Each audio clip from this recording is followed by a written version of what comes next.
En dehors de la morphologie en général, il y a une autre correspondance entre le temple de Luxor et les neurosciences cognitives. Pour la mettre en évidence, je vais établir un parallèle entre le symbolisme des différentes étapes de la construction de ce temple, déchiffré par Schwaller de Lubitsch, et un aspect des travaux d'Antonio Damasio. Lors de l'émergence et du fonctionnement de l'esprit, le cerveau crée un double du corps à l'aide de ses neurones, sous forme de différents types de cartes, parmi lesquelles on trouve les cartes neurales qui décrivent le schéma du corps comportant tête, tronc et membres, et les aspects musculosquelettiques. Avec la croissance postnatale, ces cartes ont la particularité de changer avec le temps en s'adaptant à l'augmentation de la taille du corps. Voici ce que dit à ce sujet le neuroscientifique Antonio Damasio, l'un des plus grands spécialistes de l'étude de l'esprit, de la conscience et des émotions.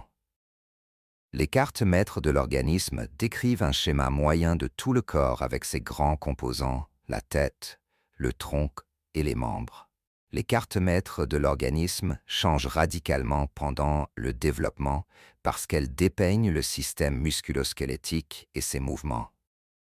Nécessairement, ces cartes suivent l'augmentation de la taille du corps et l'étendue et la qualité de son mouvement.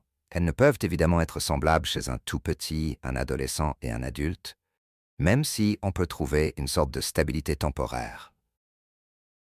Dans son travail de déchiffrage du symbolisme du temple de Luxor, Schwaller de Lubitsch avait montré que les différentes étapes de la construction de ce temple correspondaient aux différentes étapes de croissance de l'individu, du stade de nouveau-né à l'âge adulte.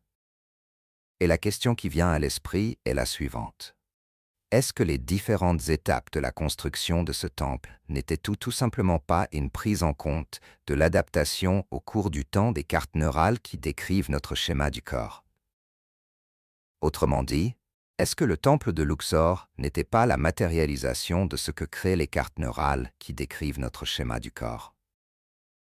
Le seul lien objectif qu'on peut établir entre ces différentes étapes de la construction de ce temple dédié à l'esprit et le phénomène de l'esprit est que ces étapes représentent effectivement la prise en compte des cartes neurales qui décrivent notre schéma du corps, ainsi que les changements qui interviennent dans l'augmentation de la taille du corps.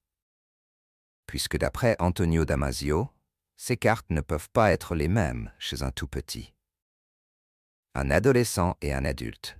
En ce sens, le temple Luxor correspond au double du corps que notre cerveau construit lorsque notre esprit est en activité.